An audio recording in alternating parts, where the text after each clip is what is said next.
बनारस में आई हूँ तो 2 लाइन बनारस के लिए।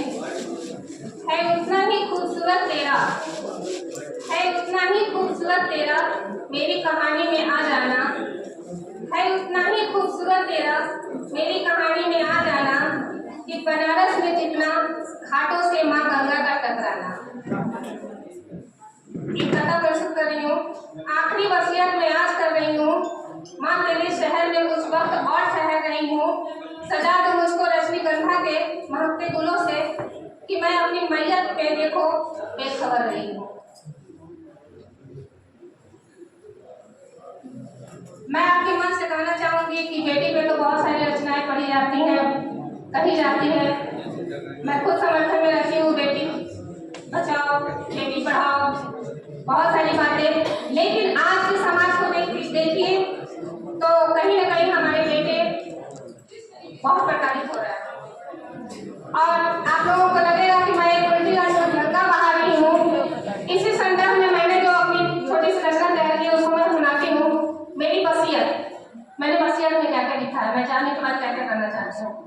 मैं सुमन झा है अपने पूरे होशो हवास में लिख रही हूँ आज मैं अपनी वसीयत।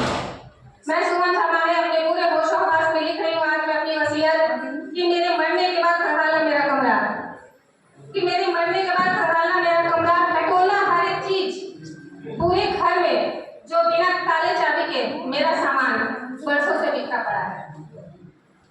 मेरे सपने अधूरे पड़े हैं, मेरे सपने अधूरे पड़े हैं, मेरी आंखें सिमटी हुई हैं, मेरा खाली गोद वीरान पड़ा है, मेरा खाली गोद वीरान पड़ा है, मेरे अरमानों की भर्तियां उड़ी हुई हैं, कोने कोने में सिसकियों की बूंद है। दे देना मेरे ख्वाब, वसीयत में मैंने लिखा है कि दे देना मेरे ख्वाब तुम उन स्त्रियों को जो ममता की छांव तक सिमट कर रह गई, अपनी दुनिया में गुम हो गई हैं, वो भूल चुकी हैं सालों साल पहले सुनहरे ख्वाब देखना।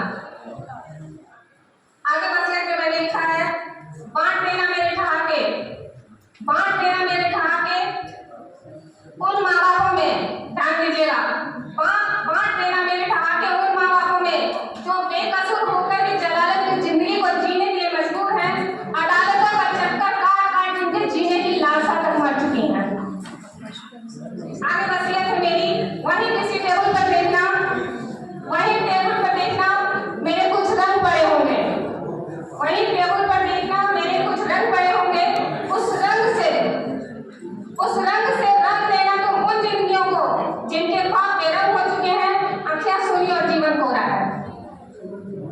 आगे वसीयत है, आंखों के कोरों से लुढ़कते हुए आंसू, मेरे आंखों के कोरों से लुढ़कते हुए मेरे आंसू, दे देना तुम उन तमाम शायरों को, मेरे आंखों के कोरों से लुढ़कते हुए आंसू, दे देना तुम उन तमाम शायरों को जिसकी हर एक बूंद से पैदा होगी कोई गमगीन गजल, लोग सुनेंगे और वाह वाह करेंगे। मेरा मान, मेरी आरज़ू उन तमाम बेकस महिलाओं के लिए है जो अपने खून पसीने की कमाई से गृहस्थी की गाड़ी को पति के कांधे से कांधा मिलाकर चलती है, न कि आजकल की तरह नीले ड्रम में भरती है।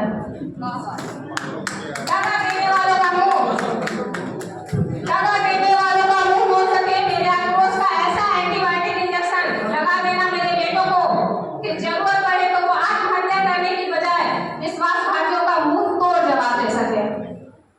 मेरी दीवानगी मेरे हिस्से में है उस ईश्वर का नाम, मेरी दीवानगी मेरे हिस्से में उस ईश्वर का नाम जो पापियों को आबाद करता है और सजदे में गिरे हुए को बर्बाद करता है। बाकी बची क्या?